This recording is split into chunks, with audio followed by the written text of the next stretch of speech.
in 2010. And because of P90X, it changed my life. And I want to let you know that when I first signed up as a coach, I actually only wanted it for the discount. And for 2 years, I only wanted the discount. And then I started seeing the opportunity and seeing what it can do for my family. And then I said, I need to pursue this. And then fast forward to today, I said, I'm going to show up every month. I'm going to hit Success Club. I love that you guys are hitting Success Club. I think I'm at 75 months in a row in Success Club over the past, I don't know what that is, 6 years, 6.5, because I believe in what it can do for your business.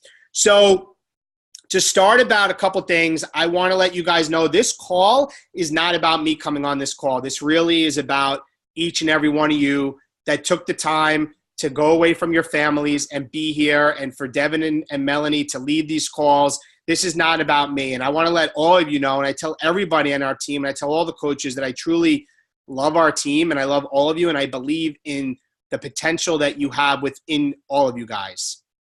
And I remember a conversation I had with my wife, Kristen, about it's about 5 years ago when I was working the business and Kristen wasn't involved, and I was constantly on my phone and she didn't understand what was going on, and we were, bickering, and you have to get off the phone.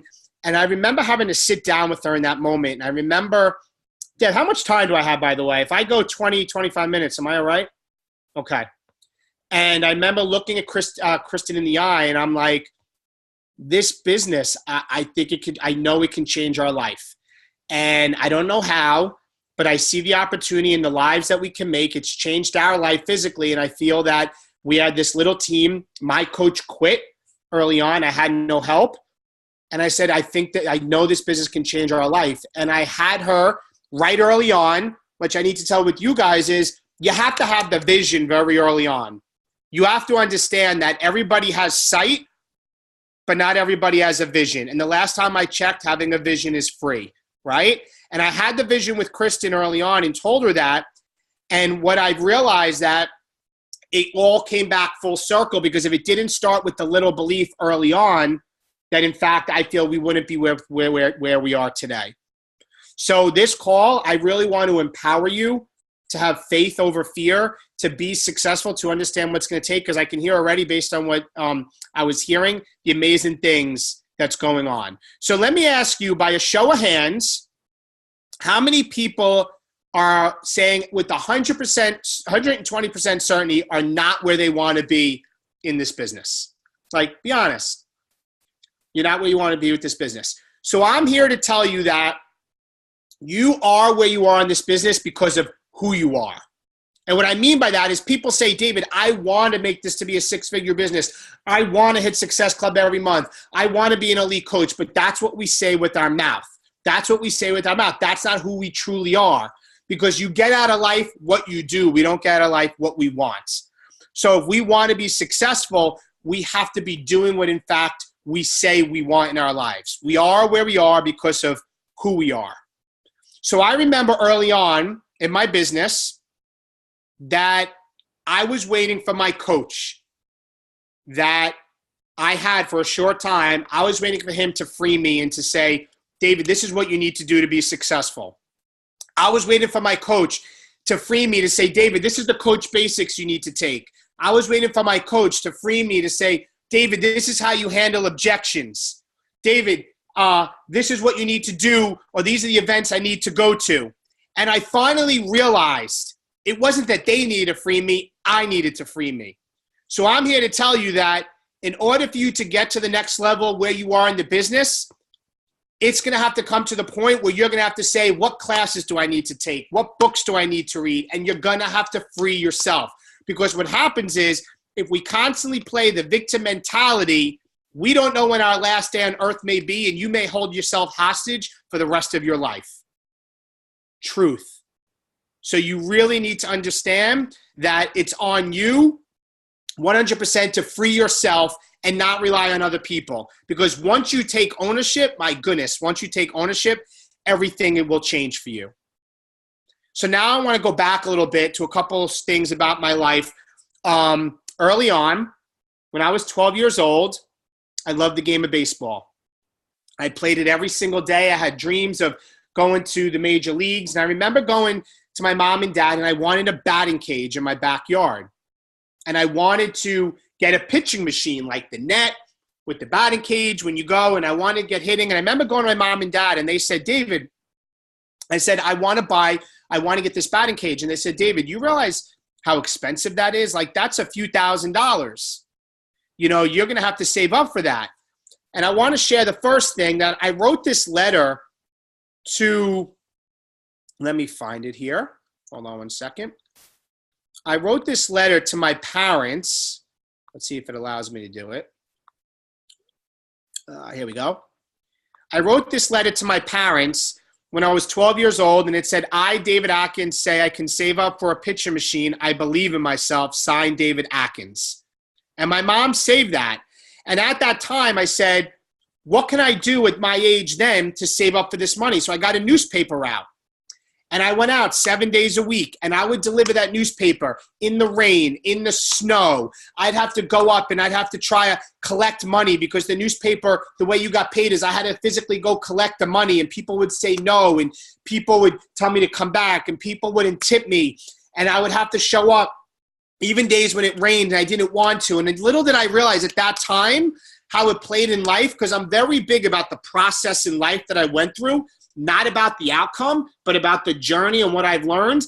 And very early on in life, I learned people are going to say no to you. You're not going to want to show up. Life is going to knock you down and strip you to the core, because it rained on me. It poured on me. People said no, but I stuck with it because I had this vision of the pitching machine. And after 1 year, I saved that $3,000 and I bought that batting cage that went in my backyard for that pitching machine, because of the vision that I had. But little did I realize then as a kid, I went through the trials and tribulations that we have to realize that we're going to go through today. So as I got to high school, I realized I wanted to do something more. And I lived in Long Island in New York, and I had a goal of being a lifeguard.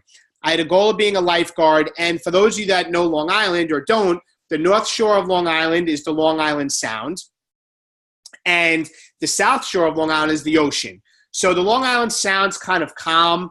It's kind of like a big lake or a big bay. It gets a little rougher than that, but it's pretty calm. And I started off as a lifeguard on the Sound, and I failed that lifeguard test 2 times, and it took me 3 times to pass.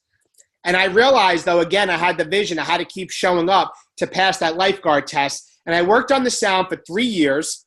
Now, I'll never forget, I was off one day from work, and I was actually at a beach on the ocean with my grandfather, and it was a very rough day, and there was a lot of very large waves, and the lifeguards were rescuing people all day, in and out, in and out, and in and out.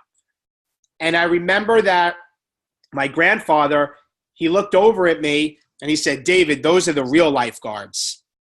And I remember that sticking to me, and at that moment, I knew that it was time for me to leave what I was doing, to get out of my comfort zone and try to become an ocean lifeguard.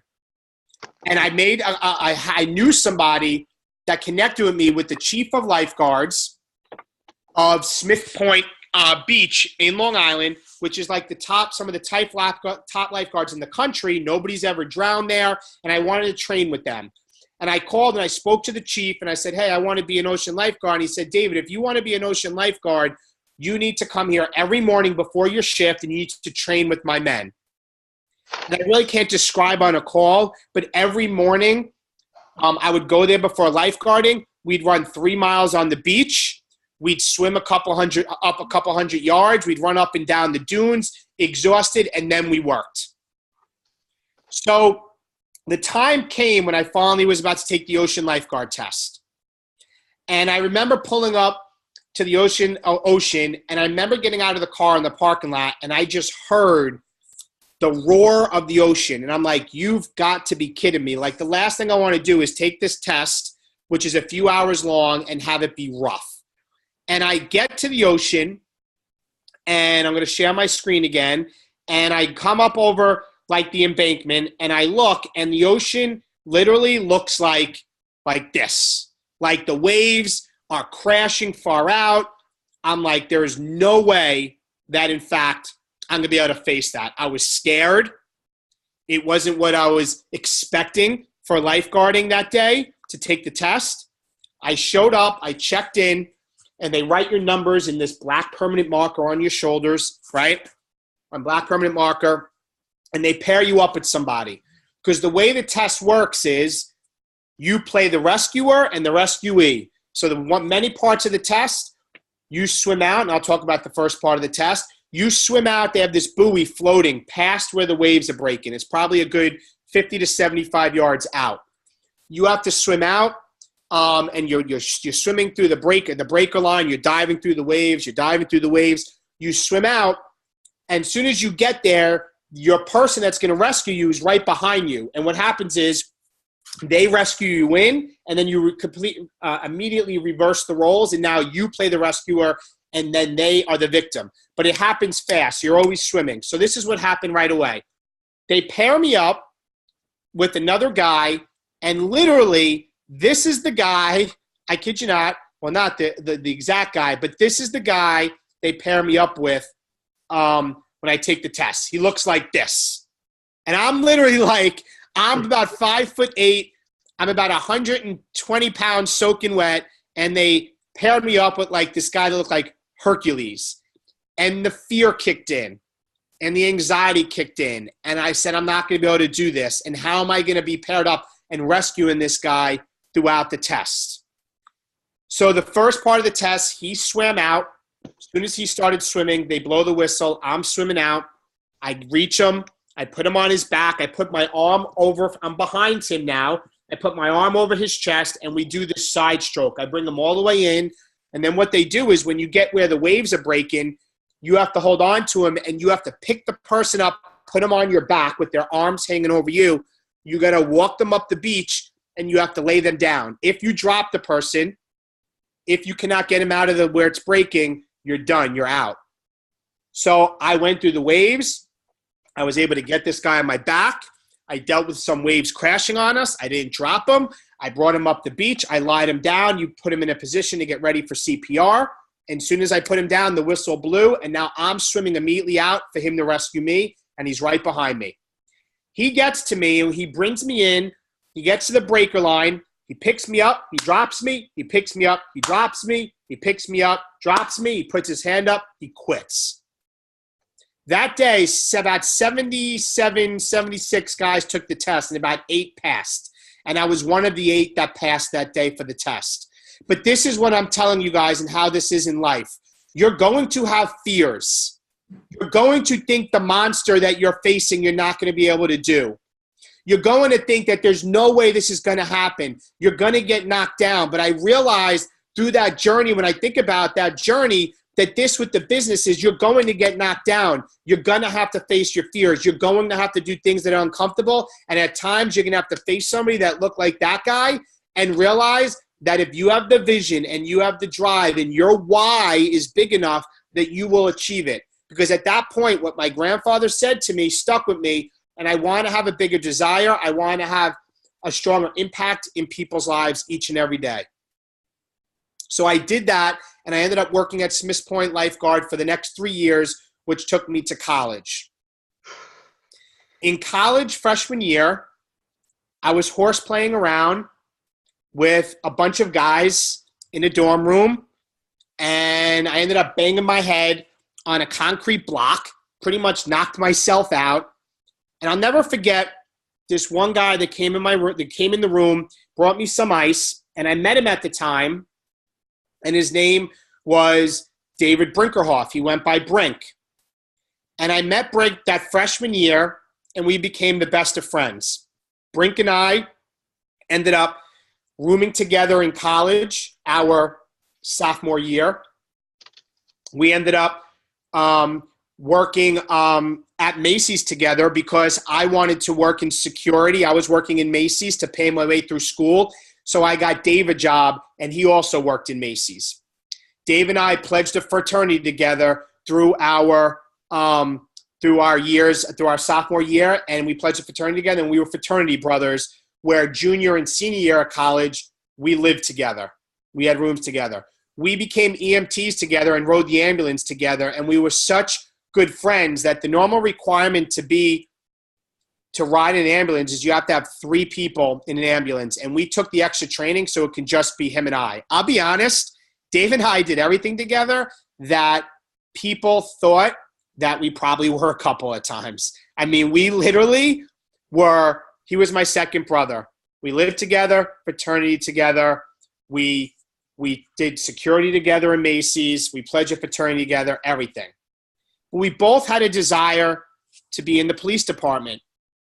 So we took the state police exam, and by no surprise, we scored within 1/10 of a point of each other, and we both got accepted to the New York State Police Academy in 1998.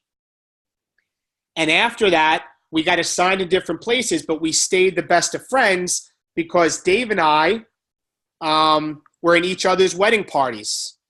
I was in Dave's wedding party. He was in mine. And I want to share you a picture just so you can see Dave and him and I had hair back then. But that's me and Dave. That's Dave at his graduation of the State Police Academy. There's Brink, I call him Brink, and his wife Barb, and their daughter Isabella, who was just born in that picture. And she actually was born, and by surprise to Dave, they just had a baby with Down syndrome when his daughter was born. And he almost lost his wife during the labor. So it was a very rough time after he had his first kid. But there's Dave and I. So Dave and I decide, what could we do more to make a bigger impact? And we both had goals of being on the state police SWAT team. And I ended up getting promoted early on to our detectives. And I never went to the state police SWAT team, but Dave tried out and he made it. And after the first year, I just thought that was a message to me. I'm sorry. After the first year of Dave being in the state SWAT team, state police, our SWAT team, it was a very, very rough year for the state police during that time because we had approximately a bunch of state troopers got shot and a couple guys got killed. And on April 24th, 2007, another state trooper was pulling into a deli, and he was approaching a person that was parked in the parking lot, and a guy pulled out a gun and shot this trooper in the chest. And the trooper lived, but the trooper didn't know at the time that this guy had a warrant for his arrest, and he got in his van and he took off in Margaretville, New York. And he took off, and this trooper survived, but now there was a massive manhunt on. And they called in the state police SWAT team that Dave was on the night of April 24th. The next day, I'm in my work, I'm at my desk, and I'm sitting here, and we get word that another state trooper was shot. And we hear it was somebody on the state police SWAT team. So I immediately pick up the phone, and I'm dialing the phone. Brink, it's Dave. I'm hearing somebody got shot. Call me back. Dialing again. Brink, what's going on? It's going right to voicemail. As I'm doing that, a phone rings in my office, and my partner picks up the phone, and he says, Dave, there's somebody on the phone with you, your friend Adam from college. Adam from college? Why is Adam calling? So I get on the phone. Adam, what's going on? He goes, hey, did you hear about the trooper that was shot? I said, yes, I'm trying to call Dave. And he says, he's like, Dave, he's saying to me, Dave. I said, what? He goes, it was Dave. It was Brink. I go, what do you mean? I go, is he okay? And he said, no, he didn't make it. April 25th, 2007, I lost my best friend. I got grabbed on the shoulder in the office, and I was driven up there, and I literally had to go in the room and see my best friend in the hospital room. I barreled my way. There was all troopers there. The press was there. Tons of supervisors at the time. I pushed my way through, and I went over, and I sobbed on top of my best friend lying at a table deceased. It was the hardest moment of my life. And he was in a shootout with this guy. I don't want to use his name. Dave actually, the harder part with this is Dave went into a room upstairs with the SWAT team. He took 2 shots to the chest. This guy was able to shoot 2 bullets at him. And Dave got in a massive gunfight with this guy, as did the SWAT team that day. And the unfortunate thing is this. my other friend that I used to work out with and run races with was also on the SWAT team. And during the gunfight, my other friend was behind Dave, and they are shooting behind each other at the bad guy. And I find out a couple days later that my other friend's bullet clipped the back of Dave under his helmet, and my other friend, through friendly fire, is what killed my best friend. So now I have my one friend, and I lost my best friend. It was the hardest time of my life. The only thing that made things a little bit of closure is that I came to find out, and this is the funeral, that Dave actually was the one that hit this bad guy twice in the head and once in the chest in the gunfire, and was the one that ultimately took the life of this other person that caused this tragedy. I have no blame to my other friend. I actually just spoke to this other friend of mine for the first time in 10 years about 3 weeks ago. That's how much time it took. So my thing I want to say to you guys is this, because this was an eye-opener in my life. Life doesn't always fire a warning shot. We do not know when our last day on earth will be. And some of us are waiting for the next moment, for the next opportunity, to have more time, to have more money, but we don't know when our next day on this earth could end and our last day will be. And you need each and every day to live life to the fullest, because when I lost my best friend, as you can see here now, I realized that, in fact, I need to be going, and I realized that God's gift to us is potential, and our gift back is what we do with it. And every single day I'm going to live life to the fullest, because I don't know when my last day on earth will be. And I want you guys to realize that life doesn't always fire a warning shot. And whatever your reasons are for what's holding you back, we don't know if we're going to be here tomorrow. And take it from somebody that literally in an instant lost his best friend. And I was on the phone with him probably 2 days earlier talking about a trip we were taking to the Outer Banks. And within a moment, I'm now sobbing over him, hysterical, in the hospital. So I remember a dinner conversation I had with Kristen. This was probably about 2 years ago. And I remember to saying to Kristen, you know, why is it my whole life? Like, why can't I be that guy? You know, I was a state police lieutenant at the time. I'm already making a good figure. I'm making, you know, six figures, and what do I do? You know, and I remember saying, why can't I be that guy that just wants to sit on the couch and, you know, watch TV and watch football all the time and just eat potato chips and not care? But I realized that I was missing the point, that I'm a driven person. I'm enjoying inspiring people. I enjoy helping people. I realized that God's gift to us is potential, and our gift back is what we do with it. And I realized that there's people out there every single day that are looking for my energy, looking for my zeal, looking for my passion. And I want to tell you, all of you ladies on this call, it doesn't matter if you're a brand new coach, an emerald coach, or a diamond coach. There's people that are looking to you, and it's bigger than us. There's people that are looking to you to change their life. And why I love this company is because when your health is better, everything around your life is better. Your relationships are better. Your parenting is better. You're more confident. You have less stress. And I realize that it's not about me. And if every decision and choice we make is just about us, at a certain point in life, we will hit something that's a lot tougher than us, and we will quit because we don't have the driving force for why we do what we do. And I learned through life that money doesn't have to be attached to it. It's about learning to work from the inside out in life and not from the outside in. And what I mean from the inside out in life is when you work from the inside out for others, you will understand your what, you will understand your why, and you'll understand your how. And one of the greatest pieces of advice that I learned in my life is, David, whatever you start, you must learn how to finish. And the problem in the world today, and the problem I see with coaches, is people get involved with a certain thing, and if they don't like a certain person, if they don't like the process, if they don't like the coach, if somebody disappoints them, if it's not what they thought it was, they quit. And the problem with quitting is quitting just doesn't affect you, because later on in life, or maybe now, if you have a wife or you have a husband or you have a family and kids, it's going to come back to hunt you, because one day it's going to affect them. That is why I feel the process of my life, every single time, of being consistent and being driven, it's not about me. It's about the bigger people, and it's about not ever quitting, because our kids are watching what we do. Our people are watching what we do, and this business can change lives, but people start and they stop and they start and they stop, and they think they're just hurting themselves, but in the end, we're hurting those closest to us because they're seeing that, in fact, you stop. They're seeing that maybe you are a joke about what you're doing. And I'm not saying you're doing this, but I'm being honest because I've been a coach for 7 years, and I see what happens, and I know what it takes and the work you have to go through. And I also know that our kids watch what we do 100%. And I want to share this quick 3-minute video about my daughter, Sadie, and then I'm going to wrap up, okay? So let me just find this real quick because I didn't have it loaded because I was on a call before. Just bear with me here. Got it.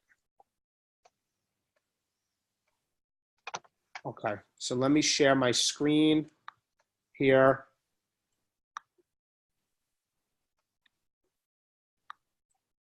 Okay. Can you guys hear this?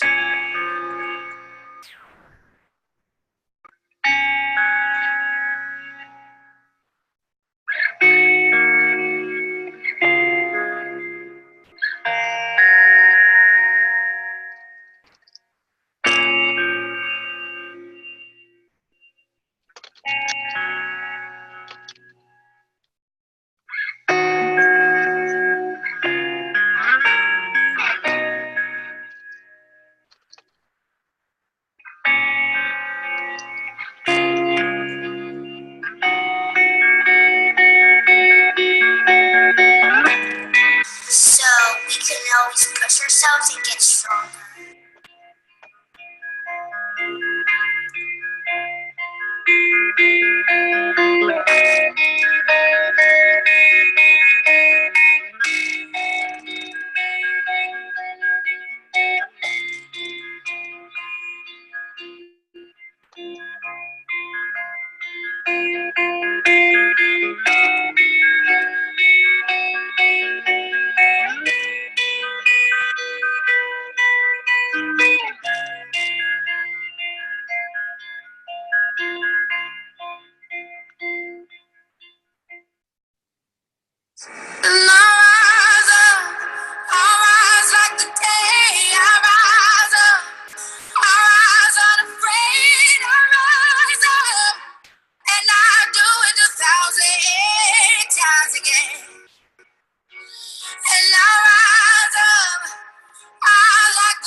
Hustle is when you work really hard and you always go for first place and you never stop even if you're in last place, so just keep pursuing.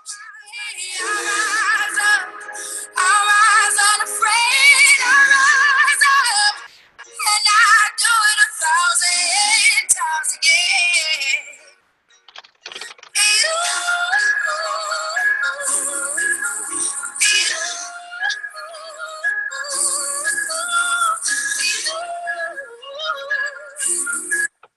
Never give up. Why do we never give up? Because we're the Atkins. All we need is hope. And for that we have each other. And for that we have each other. And we will rise. We will rise. We will rise.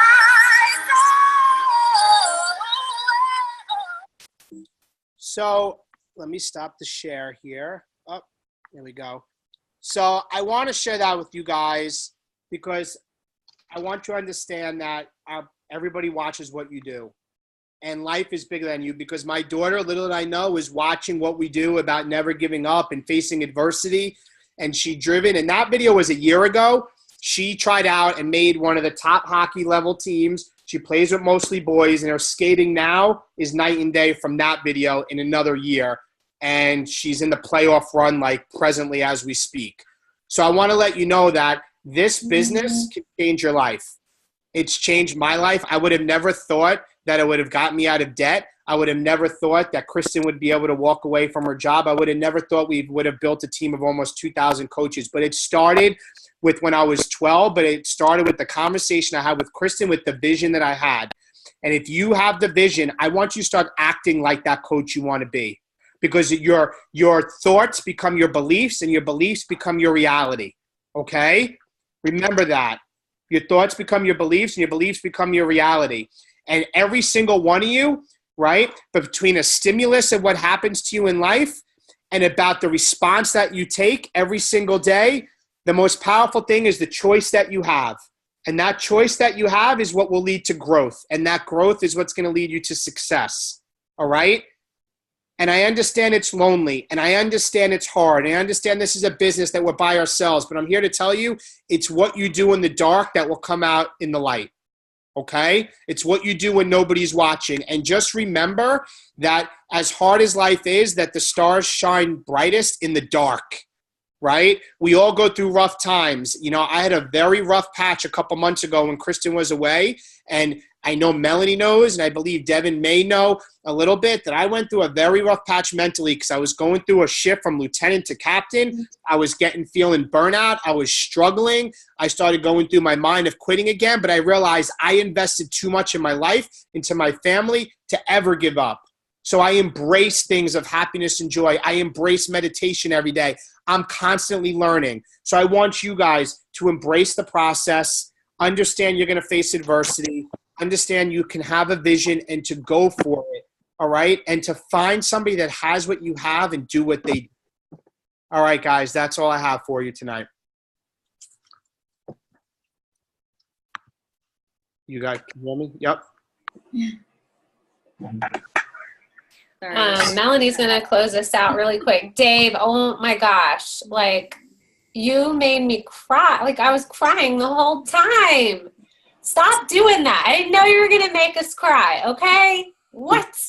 No, like you just always continue to just blow me away. And thank you for being an amazing leader and just sharing so much of your life with us. Thank you. No, you're welcome. Melanie, did you want to? Great work. Yes. So first of all, thank you. And I have heard your story more than once, and I'm still over here crying. And then Sadie comes. I'm like, oh shit, it's gonna come. I'm gonna start crying again.